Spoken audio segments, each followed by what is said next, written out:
My son said, "Sell your house. My wife and I urgently need money." I silently sold it. A week later, I saw them at an expensive resort. I canceled all the payments. The next morning, my phone wouldn't stop ringing. I'm glad you're here with me. Please like this video and listen to my story till the end, and let me know which city you're listening from. That way I can see how far my story has traveled. I had spent 37 years in that house on Maple Street. 37 years of memories soaked into the wallpaper, the creaking floorboards, the garden I had tended every spring. My husband Robert and I had raised our son Michael there. We had celebrated birthdays, holidays, ordinary Tuesdays that felt extraordinary simply because we were together. After Robert passed 5 years ago, the house became both my sanctuary and my burden. Too big for one person, perhaps, but it was mine. Michael called me on a Tuesday afternoon in late September. His voice carried that particular tone I had learned to recognize over the years. Urgent, but measured. Controlled panic. "Mom, I need to talk to you about something important." I set down my coffee cup. "What is it, sweetheart?" "Can I come over? It's better if we discuss this in person." He arrived an hour later with his wife, Jennifer. They had been married for 8 years, and I had always sensed a certain calculation in Jennifer's eyes, though I had pushed those thoughts away. What kind of mother thinks poorly of her daughter-in-law without cause? We sat in the living room where I had rocked Michael to sleep as a baby. Jennifer perched on the edge of the sofa, her designer handbag clutched in her lap. Michael couldn't quite meet my eyes. "Mom," he began, running his hand through his hair. Robert's gesture, inherited. "We're in trouble. Serious financial trouble." My chest tightened. "What kind of trouble?" Jennifer leaned forward. "We made some investments that didn't pan out. We're facing foreclosure on our house. We could lose everything." "How much do you need?" I asked, already mentally reviewing my savings. Michael glanced at Jennifer, then back at me. "Mom, we need you to sell the house." The words hung in the air like smoke. "What?" "We need the equity from your house," Jennifer said, her voice taking on an edge. "It's the only way we can save ourselves. You could move into a nice apartment, something manageable. You've said yourself the house is too much work." Had I said that? Maybe once in passing, complaining about the gutters. "This is my home," I whispered. Michael reached for my hand.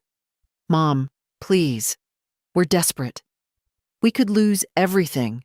Our house, our credit, our future. You're our only hope." What does a mother do when her child looks at her with those eyes? The same eyes that had looked up at me when he was 6 and had broken his arm falling from the oak tree in the backyard. The same eyes that had pleaded for one more bedtime story, one more hug, one more chance. "Let me think about it," I said. "There's no time to think," Jennifer snapped. "The foreclosure proceedings start next week. We need to act now." Over the next 3 days, they called constantly. Michael's voice grew more strained with each conversation. Jennifer sent text messages with links to nice apartments she had found for me. They painted pictures of my new, simpler life. They talked about how relieved I would be without the burden of maintaining the house. On Friday, I signed the papers. The house sold quickly, too quickly, I would later realize, to a cash buyer Jennifer had conveniently found. 72 hours later, I stood in my nearly empty living room, boxes stacked around me, and transferred $340,000 to Michael's account. "You've saved our lives, Mom," he said when he came to collect the check. "I promise we'll make this up to you." Jennifer kissed my cheek. Her perfume was expensive. "You're such a wonderful mother-in-law. So selfless." I moved into a small apartment across town. The walls were beige and thin. I could hear my neighbors arguing about whose turn it was to take out the trash. My furniture looked wrong in the cramped space. Too large, too full of memories that didn't fit here. 6 days after I had transferred the money, I was scrolling through Facebook, trying to distract myself from the unfamiliar sounds of my new building. That's when I saw it. Jennifer's latest post, uploaded 2 hours earlier. The photo showed her and Michael on a pristine beach, crystal blue water behind them, tropical drinks in their hands. The caption read, "Finally taking that dream vacation to Belize. Sometimes you just need to treat yourself. Blessed living our best life. No regrets." My hands began to shake. The phone nearly slipped from my fingers. I enlarged the photo. Jennifer wore a new bikini, designer sunglasses. Michael's swim trunks had the tags still visible in the corner of the image. New, expensive. The resort in the background looked like something from a luxury travel magazine.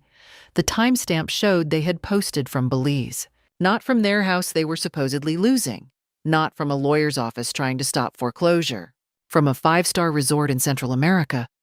I set the phone down carefully on my cheap laminate countertop.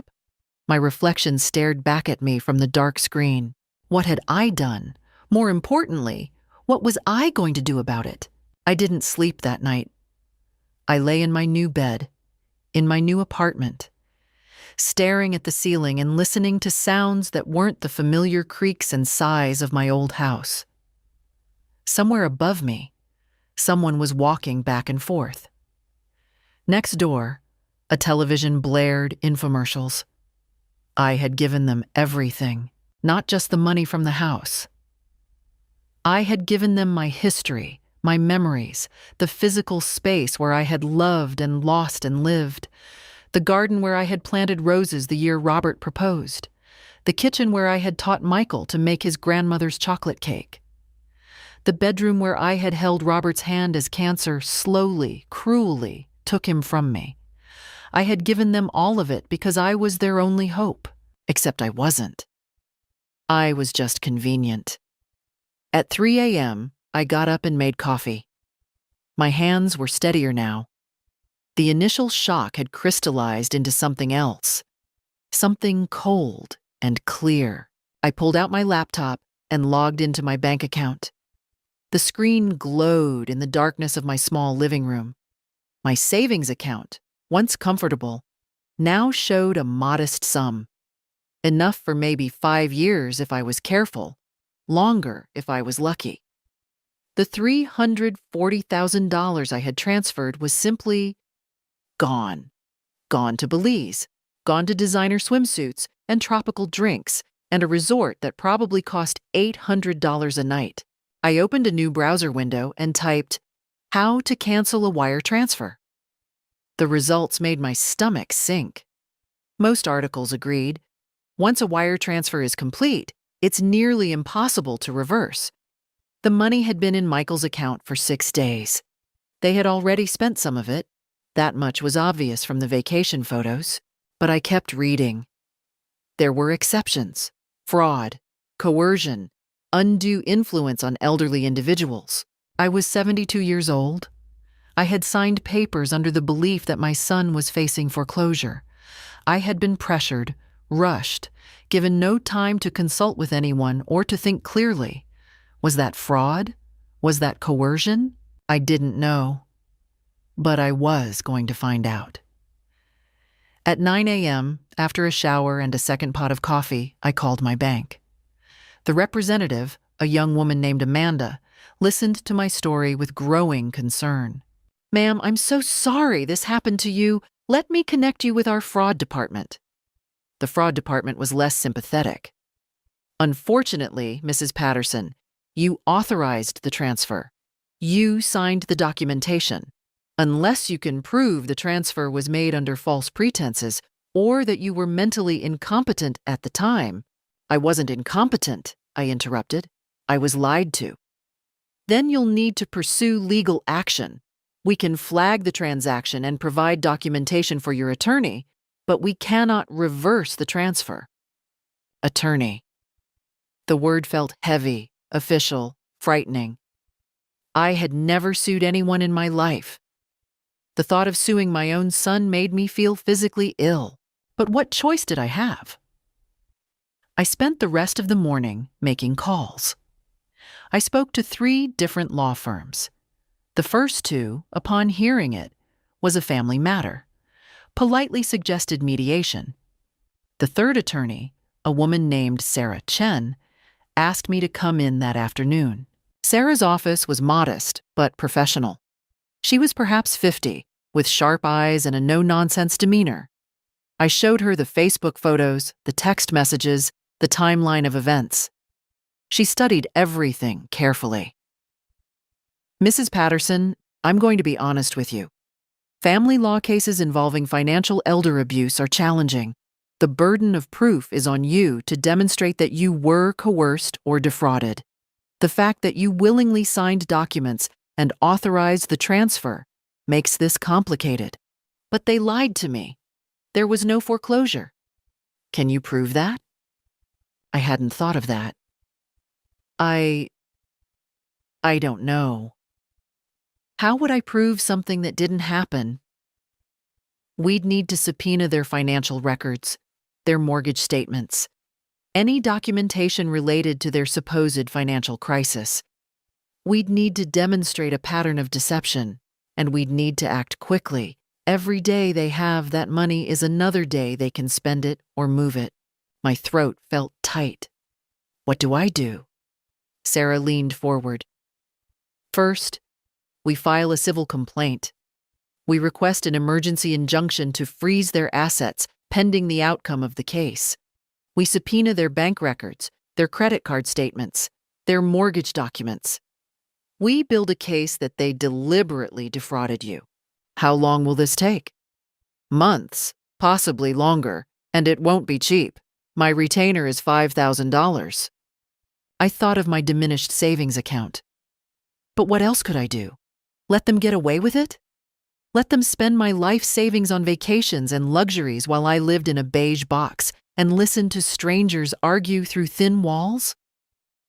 I'll pay it, I said. Sarah nodded. Then let's get started. I'll need you to sign some documents. And, Mrs. Patterson, don't contact your son or his wife. Don't respond to their messages. Don't engage with them at all. Let me handle all communication from this point forward. What if they call me? Don't answer. Any contact you have with them could potentially harm our case. They might try to get you to say something that could be construed as forgiveness or acceptance of what happened. I left Sarah's office 3 hours later with a folder full of documents and a plan. It wasn't much of a plan. It was barely the beginning of a plan. But it was something. It was better than lying awake at night, feeling helpless and betrayed. I was going to fight back. The civil complaint was filed on Monday morning. Sarah called me at 11 a.m. to confirm the documents had been submitted to the court. The complaint names both Michael and Jennifer as defendants, she explained. We're alleging fraud, undue influence, and financial elder abuse. The next step is serving them with the papers. A process server will deliver the documents within the next 48 hours. What will happen when they receive them? They'll be surprised, probably angry. They might try to contact you. Remember, do not engage with them under any circumstances. Let them contact me if they want to talk. I hung up and sat in my small apartment, waiting. For what exactly, I wasn't sure. Some sign that I had done the right thing? Some feeling of vindication? Instead, I just felt tired. My phone rang that evening. Michael's name appeared on the screen. My finger hovered over the answer button, muscle memory almost taking over. How many thousands of times had I answered his calls over the years? But Sarah's warning echoed in my mind. I let it go to voicemail. He called again 20 minutes later, then again, then Jennifer called, then Michael again. I turned my phone off and went to bed. The next morning, I had 17 missed calls and 9 text messages. Mom, please call me back. We need to talk. I don't understand why you're not answering. Mom, this is important. Call me. Are you okay? I'm getting worried. The last message was from Jennifer. We know what you're doing, Margaret. This is a huge mistake. Call us before you do something you'll regret. Something I'll regret? I had already done that. I had trusted them. I forwarded all the messages to Sarah. Her response came quickly. Perfect. This shows consciousness of guilt. They know we're coming for them. Don't respond. On Wednesday afternoon, Sarah called again. They've been served. And Margaret, we got lucky. Very lucky. What do you mean? The process server delivered the complaint to their home address. Michael answered the door. And guess what? There are no foreclosure proceedings against their property. I had an investigator pull the public records this morning. Their mortgage is current. It's always been current. There's no financial crisis. The confirmation of what I had already suspected still hit me like a physical blow. They made it all up. Every word of it. And there's more. My investigator did some digging. Jennifer posted extensively about their Belize vacation on social media. Not just that one post you saw. They were there for 10 days. The resort they stayed at costs $1,200 a night. They went scuba diving, took a private yacht tour, ate at restaurants where the tasting menu alone costs $300 per person. I felt sick. All with my money. All with your money, Sarah confirmed. And Margaret, they were planning this vacation for months. I found emails Jennifer sent to the resort back in June, making reservations. This was always their plan. The foreclosure story was a complete fabrication designed to manipulate you into giving them money. Can you prove that in court? With these emails? Absolutely. This is premeditated fraud. We have documentation of their planning, proof that there was never any financial emergency, and evidence that they immediately used your money for luxury expenses. This is exactly what we need. I should have felt triumphant. Instead, I felt hollow.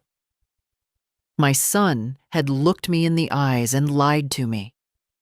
He had held my hand and pleaded with me while knowing the entire time that he was deceiving me. What happens now? I asked. Now we go for the injunction. I'm filing an emergency motion tomorrow to freeze their assets. Given the evidence we have, I'm confident the judge will grant it. They won't be able to access any of their accounts until this is resolved. How long until we get to court? The preliminary hearing is set for 3 weeks from now. That's actually very fast. The judge expedited it because of the elder abuse allegations. Michael and Jennifer will have to appear and respond to the complaint. And Margaret, they're going to have to hire their own attorney. That's going to cost them. Good, I thought. Let them see how it feels to watch their savings drain away. That night, my phone rang again. Michael. I didn't answer, but this time I listened to the voicemail he left. Mom. His voice was strained, angry. I just got served with legal papers. What the hell is this? You're suing us? Your own son? After everything we've been through, after Dad died and I was there for you. This is how you repay me? By dragging us into court? There was a pause. I could hear him breathing. You need to drop this. Now. Before this gets ugly. Before you destroy this family. Call your lawyer and tell her this was a misunderstanding. We can work this out, but not if you keep attacking us like this. The message ended. I saved it and forwarded it to Sarah. Her response. Perfect. He's trying to intimidate you and blame you for his own actions. This will play very well in court. Don't back down now, Margaret. We've got them. I looked around my small apartment, at my furniture that didn't fit, at the bare walls that held no memories. I wasn't backing down. Not now. Not ever. The emergency injunction was granted on Friday afternoon. Sarah called me with the news, and for the first time since this nightmare began, I heard genuine satisfaction in her voice. The judge froze all their accounts, Margaret. Every single one. Checking, savings, credit cards, everything. They can't access a penny until the court makes a final determination. And the judge was not happy when he reviewed the evidence. He specifically noted the egregious nature of the alleged fraud perpetrated against an elderly parent. Brr, I closed my eyes. Thank you, Sarah. Don't thank me yet. This is just the beginning. Now comes the hard part. She was right. Michael and Jennifer showed up at my apartment on Saturday morning. I was making coffee when I heard the pounding on my door. Mom, open the door. I know you're in there. My hand froze on the coffee pot. Through the peephole, I could see them both. Michael's face red with anger, Jennifer standing behind him with her arms crossed. Margaret! Jennifer's voice was shrill. You can't hide from us. Open this door right now. I stepped back from the door, my heart racing. Don't engage, Sarah had said. Don't open the door. Don't talk to them. Mom, please. Michael's voice cracked. You froze our accounts. We can't buy groceries. We can't pay our bills. How could you do this to us? How could I? How could I? The audacity of that question made something inside me snap. I pulled out my phone and dialed 911. This is a non-emergency call, I said when the dispatcher answered. But I have 2 people pounding on my apartment door, harassing me. I have a restraining order pending against them, and I'd like an officer to come and remove them from the premises. I didn't actually have a restraining order yet, but Sarah had mentioned we might pursue one. Close enough. The pounding stopped. Through the peephole, I saw Michael's face go pale. She's calling the cops, he hissed to Jennifer. They left before the police arrived, but the officer who came to take my statement was sympathetic. I explained the situation, carefully, factually, the way Sarah had coached me. Ma'am, I'd recommend documenting everything, the officer said. Keep a log of every time they contact you, every time they show up here. If they continue to harass you, you can file for a formal restraining order. I will. Thank you, officer. After he left, I sat on my cheap sofa and allowed myself to shake. The confrontation had terrified me, but I had stood my ground. I hadn't opened the door. I hadn't engaged. I had called for help instead. But that night, the phone calls started. Not from Michael or Jennifer this time. From numbers I didn't recognize. When I answered the first one, a man's voice said, Mrs. Patterson? This is David Reeves. I'm an attorney representing Michael and Jennifer Patterson. We need to discuss your unfounded lawsuit against my clients. I have an attorney, I said. Please contact her. I hung up. The calls continued. Different attorneys, same message. They tried to sound professional, but there was an undercurrent of intimidation. We can make this go away. You're being unreasonable. This will destroy your relationship with your son. Think about your grandchildren. Do you want them to grow up knowing their grandmother sued their parents? I didn't have grandchildren. They knew that. It was just another manipulation tactic. I blocked each number as it came in. On Tuesday, I received a letter via certified mail. Michael and Jennifer's attorney, David Reeves, had sent a formal response to our complaint. Sarah walked me through it over the phone. They're saying I'm senile? Essentially. It's a common defense in these cases, and it's despicable. They're going to try to paint you as a confused old woman who doesn't remember giving them the money willingly. That's why our documentation is so important. We have the text messages about foreclosure, the timeline of events, the evidence of their planned vacation. We can prove this wasn't a gift, it was fraud. What do? We file our response, and we prepare for the preliminary hearing. Margaret, I need you to understand something. This is going to get worse before it gets better. They're cornered, and they're going to fight dirty. Are you prepared for that? Was I? Could anyone really be prepared for their own child to attack their mental competence in a legal document? I'm prepared, I said. The hearing was set for the following Monday.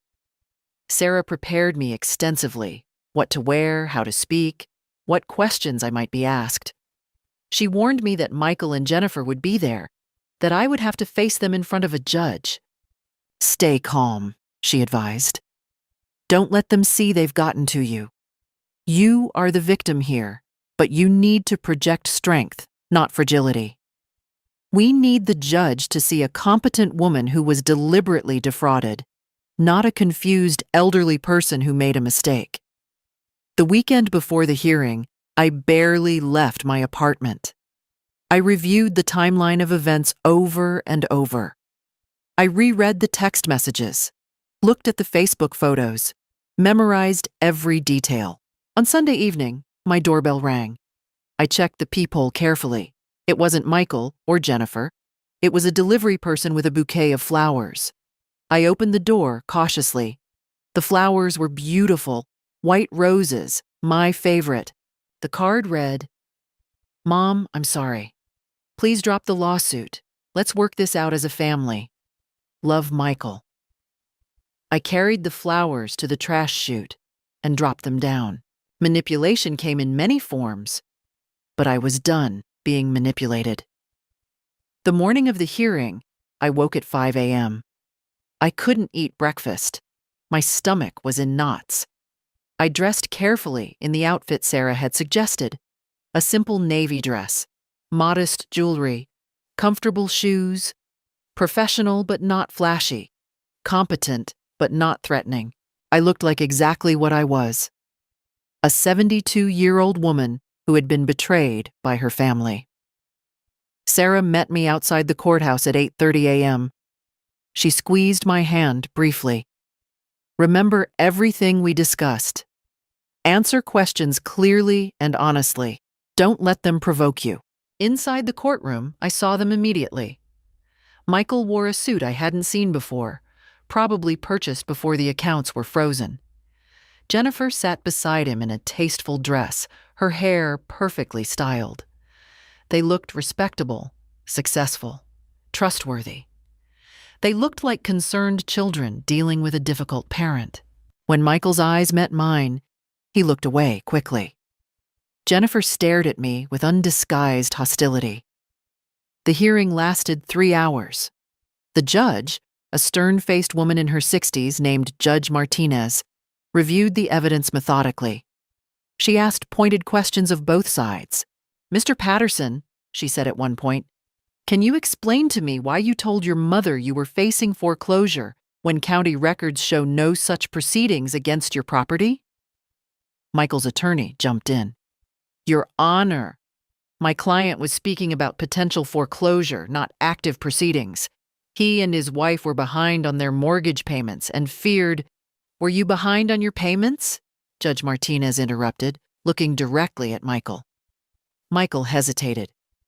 We were struggling, Your Honor." "That's not what I asked. Were you, at the time you solicited money from your mother, actually behind on your mortgage payments? Yes or no?" "No, but—" "Yes or no, Mr. Patterson? No." The judge made a note. "And yet, you told your mother you were facing foreclosure. That seems rather misleading, wouldn't you say?"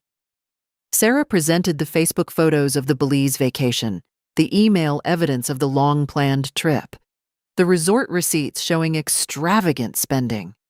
Michael's attorney tried to argue that the vacation had been booked before they asked me for money, that it was non-refundable, that they had felt obligated to go. "So you felt obligated to take a luxury vacation," Judge Martinez said dryly, "but not obligated to tell your mother the truth about your financial situation?" The tide was turning. I could feel it. Then Michael's attorney played his card. "Your Honor, we'd like to address concerns about Mrs. Patterson's mental competence. She's 72 years old, living alone, and has recently made several questionable decisions. Selling her house precipitously, moving into an inadequate apartment, now pursuing this baseless litigation." We believe she may be experiencing early cognitive decline. I felt Sarah tense beside me. Mrs. Patterson, Judge Martinez said, turning to me, I'd like to ask you a few questions directly, if you don't mind. Of course, Your Honor. For the next 20 minutes, she questioned me about the timeline of events, the specific conversations I'd had with Michael and Jennifer, the details of the money transfer. I answered each question calmly and precisely, exactly as Sarah had coached me. And why did you decide to pursue legal action? The judge asked. Because I was lied to, Your Honor.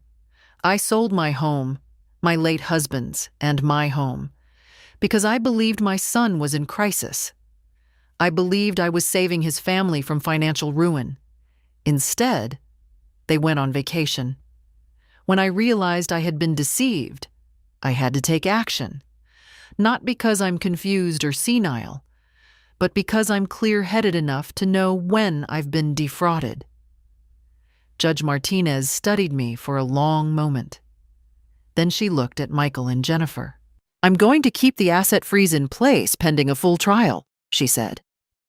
Furthermore, I'm ordering both defendants to provide complete financial disclosure, bank statements, credit card records, mortgage documents, for the 6 months prior to soliciting funds from Mrs. Patterson and the 6 weeks following the transfer. If there was genuinely a financial crisis, those records will show it. If there wasn't, well, we'll address that at trial. She banged her gavel. Court adjourned. Trial date will be set within 90 days. Outside the courthouse, Sarah was nearly jubilant. That went even better than I hoped. Did you see their faces when she ordered the financial disclosure? They're cornered now, Margaret. But I didn't feel jubilant. I felt exhausted and sad. I had just spent 3 hours in a courtroom watching my son lie under oath, watching him try to paint me as mentally incompetent. What had I done to deserve this? What kind of mother raises a child who could do this to her? That evening, sitting alone in my apartment, I began to cry. Not gentle tears, but deep, wrenching sobs that seemed to come from somewhere beneath my ribs. I had lost my house, my savings, my sense of safety. But worse than all of that, I had lost my son. Or maybe I had never really had him at all.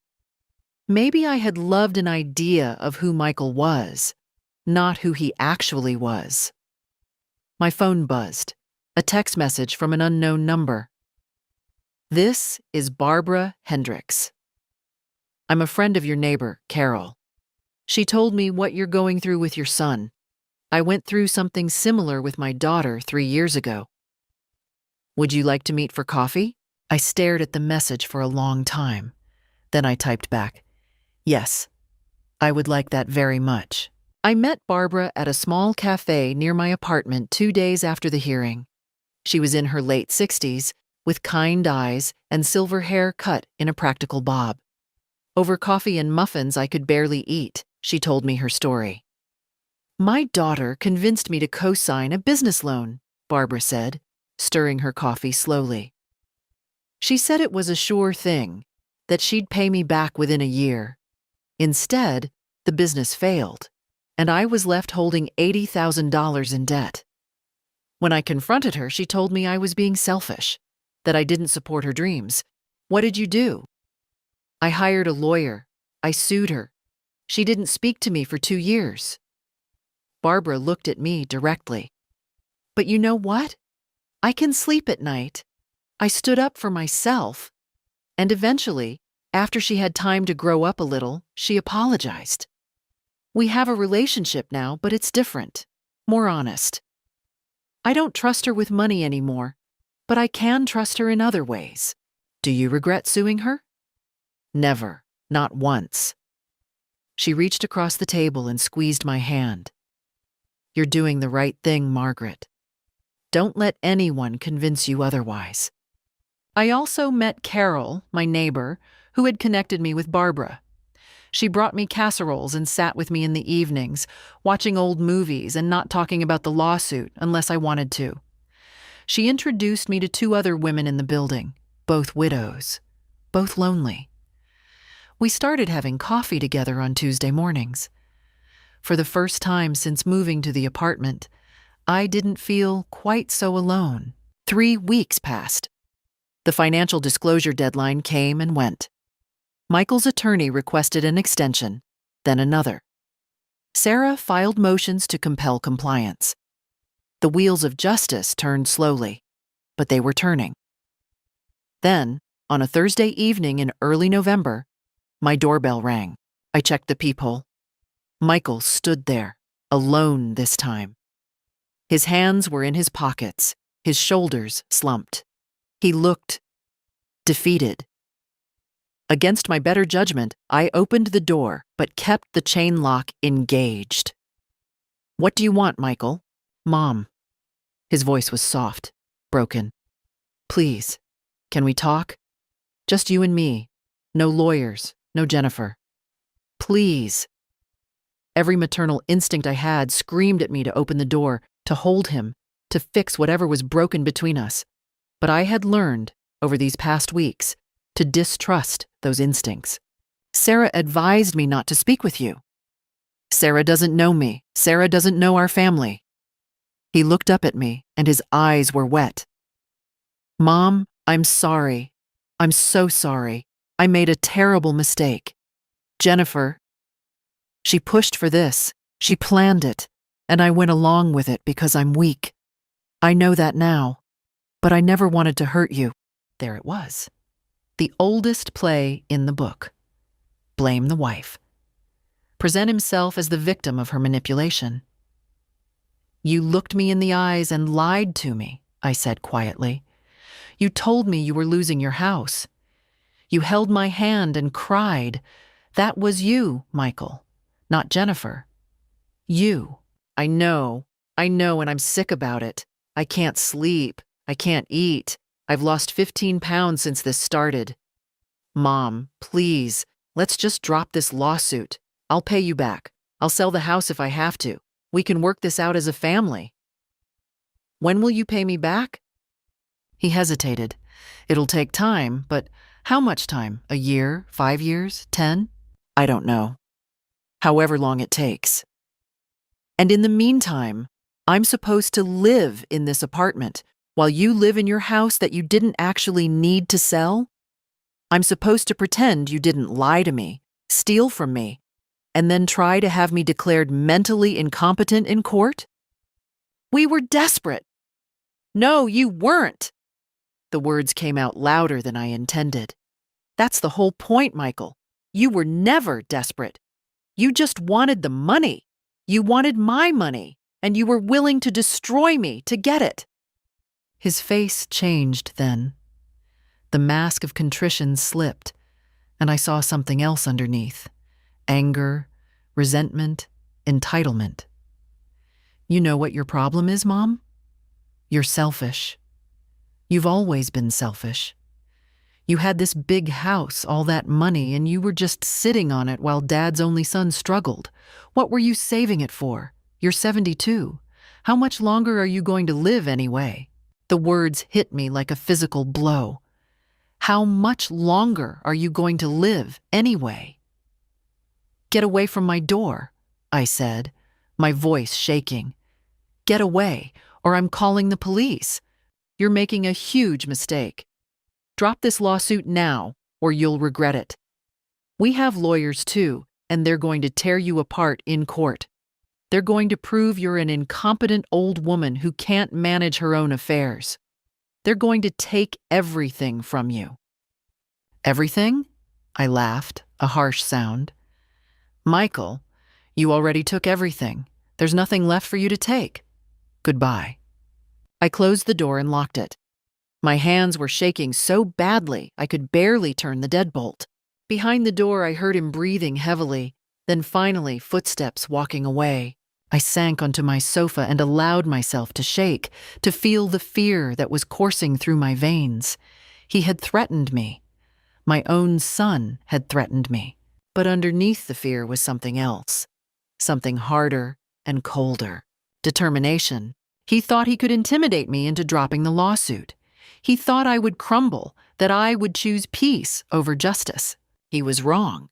I picked up my phone and sent Sarah a detailed email about the entire conversation, word for word, while it was still fresh in my mind. Her response came within minutes. Document everything. This is evidence of intimidation and harassment.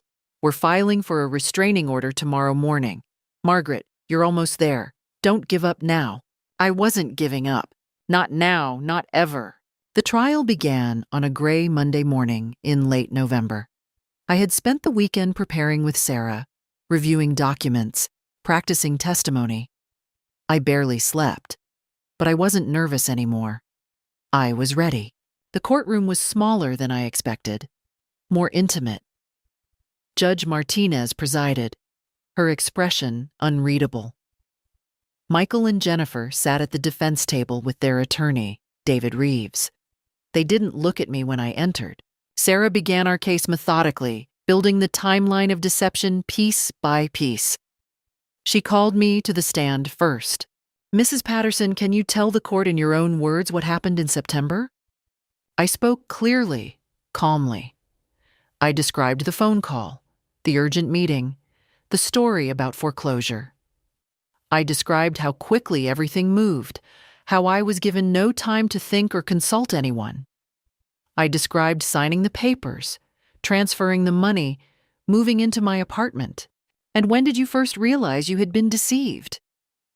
When I saw the Facebook photos of them in Belize, at a resort that costs over $1,000 per night, living a life of luxury while I unpacked boxes in a cheap apartment. Sarah presented exhibit after exhibit, the Facebook photos, the resort receipts showing $12,000 spent on a 10-day vacation, the emails proving they had planned the trip months in advance, the county records showing no foreclosure proceedings, no late mortgage payments, no financial crisis of any kind. Then came the financial disclosure documents that Michael and Jennifer had been forced to provide. Sarah walked the judge through them line by line. Your Honor, you'll note that in the 6 months prior to soliciting funds from Mrs. Patterson, the defendant's joint checking account never dropped below $15,000. Their savings account maintained a balance of approximately $30,000. They made every mortgage payment on time. They paid off a car loan. They went out to dinner an average of 3 times per week at restaurants averaging $150 per meal. This is not a family in financial crisis. This is a family living comfortably within their means. David Reeves tried to object, tried to redirect, but the numbers didn't lie. Then Sarah called her surprise witness, a financial planner named Robert Chen.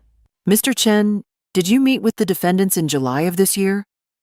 Yes, I did. They came to my office to discuss investment strategies for a sum of approximately $300,000 they expected to receive. The courtroom was silent. Did they say where this money would come from? They mentioned a family member who would be liquidating assets and that they wanted to know the best way to invest the proceeds. Michael's face went white. Jennifer grabbed his arm, whispering urgently, Did they mention any financial crisis they were experiencing? No. In fact, I reviewed their current finances at their request, and they were in excellent shape. Good credit, manageable debt, solid income. I remember thinking they seemed quite comfortable. Sarah let that statement hang in the air. No further questions. David Reeves tried to rehabilitate during cross-examination, but the damage was done. Michael and Jennifer had been planning this for months, discussing how to invest my money before they had even asked me for it. Then it was time for Michael to take the stand. I watched him swear to tell the truth, his hand on the Bible. Sarah was merciless. Mr. Patterson, when you told your mother you were facing foreclosure, was that true? We were worried about... Yes or no, please. Were you facing foreclosure proceedings? No, but... Were you behind on your mortgage payments? Not technically, but we were... Yes or no? No. So you lied to your mother? It wasn't like that. You told her you were losing your house when you weren't. You told her you were in a financial crisis when you had $45,000 in savings and checking combined. You told her she was your only hope when in fact you had other options. That's lying, isn't it, Mr. Patterson? His attorney objected, but Judge Martinez overruled. Answer the question, Mr. Patterson. Michael's composure cracked. You don't understand. She was just sitting on all that money. The house was too big for her anyway. She's 72. She doesn't need all that space. We have plans. We have dreams. We have a life to live. She was being selfish. The courtroom erupted. Sarah sat down, a small smile playing at her lips. David Reeves looked like he wanted to sink through the floor. Michael seemed to realize too late what he had just said. Judge Martinez banged her gavel. Order. Mr. Patterson, did you just admit under oath that you believed you were entitled to your mother's money because of her age? Michael scrambled to backtrack. No, I just meant… I heard what you meant. Continue, Miss Chen. But Sarah was done. No further questions, Your Honor. The witness has been quite illuminating. Jennifer took the stand next, and she was no better. She became defensive, hostile. She accused me of being vindictive, of never accepting her into the family, of using the lawsuit to punish them for being successful. Successful? Sarah repeated. You spent over $15,000 of Mrs. Patterson's money on a vacation within a week of obtaining it. Is that what you call success? We deserved a break. We work hard. Margaret was going to give us that money eventually anyway. We just asked for it a little early. So you felt entitled to her money. It should have been Michael's inheritance. She had no right to hoard it. Another admission, another crack in their facade. By the time testimony concluded, Michael and Jennifer had destroyed themselves. They had revealed their true motivation, not desperation, but entitlement. They believed my money should have been theirs. Judge Martinez took a brief recess, then returned with her decision. I've heard enough. This is one of the more egregious cases of financial elder abuse I've encountered in my years on the bench. The defendants systematically deceived Mrs. Patterson, fabricated a financial crisis, and manipulated her into liquidating her primary asset. They then immediately spent a significant portion of those funds on luxury expenses, while Mrs. Patterson lived in reduced circumstances. This was not a gift. This was fraud. Michael started to stand. His attorney pulled him back down. I'm ordering the defendants to return the full amount of $340,000 to Mrs. Patterson within 30 days. Additionally, I'm awarding Mrs. Patterson $50,000 in damages for emotional distress and elder abuse. The defendants will also be responsible for all legal fees incurred by Mrs. Patterson in pursuing this case. Furthermore, I'm issuing a permanent restraining order. The defendants are not to contact Mrs. Patterson except through legal counsel. Court dismissed. The gavel banged. It was over. I had won. In the hallway outside the courtroom, Sarah hugged me tightly. You did it, Margaret. You actually did it. I couldn't quite process it yet. The victory felt surreal, like something happening to someone else. Behind us, I could hear Jennifer's voice rising in anger, arguing with David Reeves. This is insane. How are we supposed to pay $390,000 plus legal fees? We don't have that kind of money. Then you'll have to sell your house, Reeves said wearily. I warned you this could happen. You should have settled months ago. Michael's voice was barely audible. My mother is going to take our house. No, I said, turning around. They all froze, staring at me. I'm not taking your house. You're giving it to me. There's a difference. Jennifer's face contorted with rage. You bitter old bitch. You're destroying your own son's life. The bailiff stepped forward, but I held up my hand. I wanted to say this. I'm not destroying anything, Jennifer. You two destroyed your own lives when you decided to lie to me, steal from me, and then try to paint me as senile when I fought back. You made every single choice that led to this moment. Own it. Michael looked at me with something like desperation. Mom, please. You got what you wanted. You won in court. Can't we work something out? Some kind of payment plan? You had your chance for a payment plan. You could have apologized back in September. You could have returned the money when I found out about Belize. You could have settled at any point during these last 3 months. Instead, you chose to fight me, to threaten me, to try to destroy my credibility. You made your choices. Now live with them. I walked away. Sarah followed, and we didn't look back. Over the next 30 days, I watched through Sarah as Michael and Jennifer scrambled to comply with the judgment. They tried to refinance their house, but the amount they owed, nearly $450,000 once legal fees were calculated, exceeded their equity. They tried to take out personal loans, but their credit was damaged by the judgment. They tried to appeal the ruling, but their attorney advised them it was pointless. They had no choice. They had to sell. I didn't feel triumphant watching their house go on the market. I felt nothing. Empty. They had brought this on themselves, but it was still my son losing his home. The irony wasn't lost on me. I had lost my home because of his lies, and now he was losing his because of the truth. But I didn't stop the process. I didn't offer mercy. They had asked for none when they took everything from me. The house sold quickly. It was in a good neighborhood, well maintained. The proceeds went into an escrow account managed by the court. Sarah arranged for the funds to be transferred to me.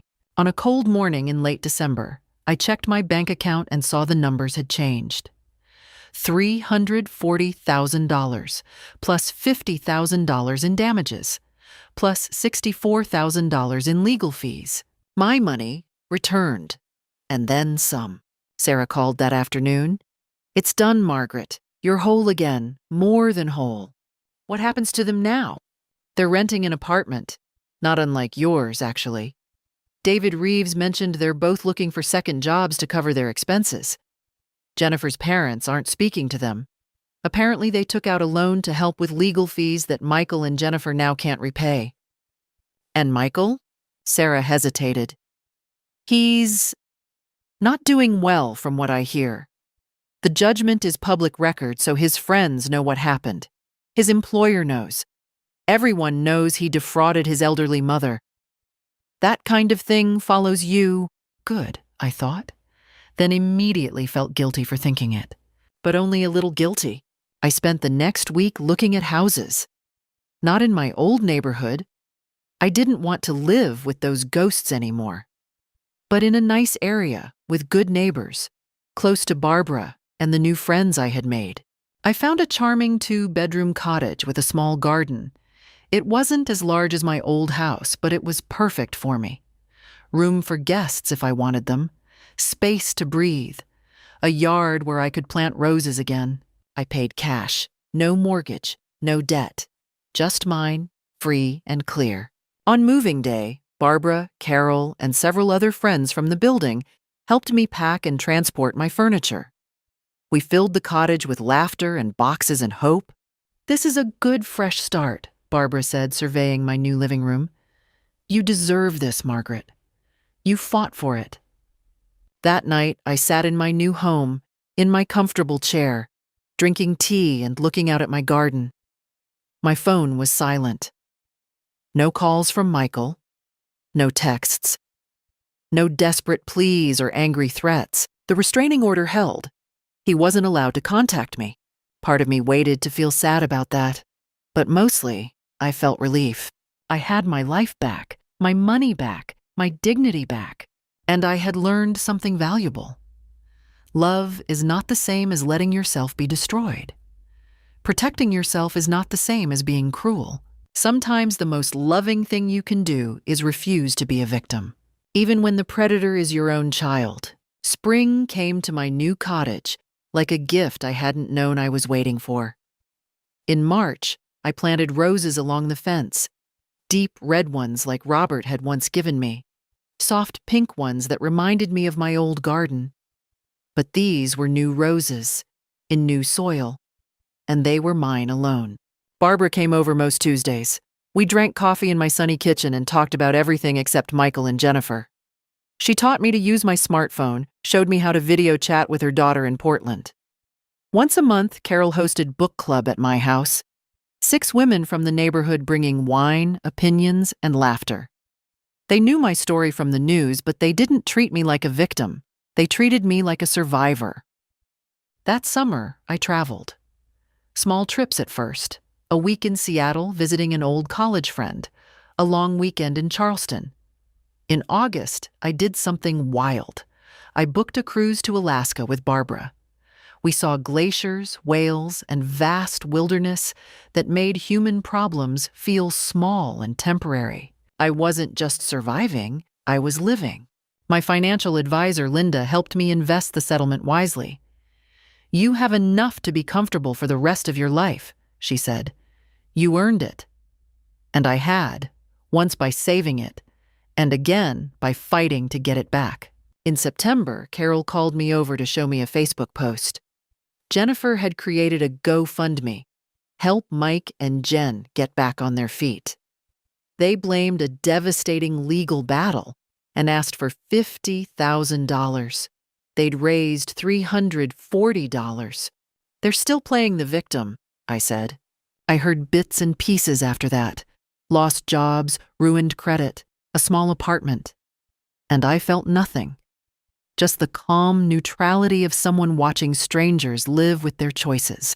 In November, a letter arrived. No return address, but I knew Michael's handwriting. It was a real apology this time. He and Jennifer had separated. He didn't ask for forgiveness, only acknowledged I'd been right. I read it 3 times, folded it, and put it away. Barbara asked if I'd respond. "Maybe someday," I said. "If I'm ever ready." I looked around my kitchen. The sunlight, fresh flowers, a calendar full of plans. "Right now," I said, "I'm just happy being me." And I was. So that's my story. The story of how my son betrayed me and how I fought back and won. What did I learn? That family doesn't give you the right to abuse. That protecting yourself isn't cruel, it's necessary. That sometimes love means saying no, even when saying no breaks your heart. I learned that I'm stronger than I thought, that I don't need to be anyone's victim, that starting over at 72 is possible, even when it seems impossible. What would you do if your family betrayed you? Would you fight back, or would you let it go for the sake of keeping peace? I chose to fight, and I'd make the same choice again. Thank you for listening to my story. I hope it helps someone out there find the courage to protect themselves, even when it's hard. Especially when it's hard. Be strong. You deserve better.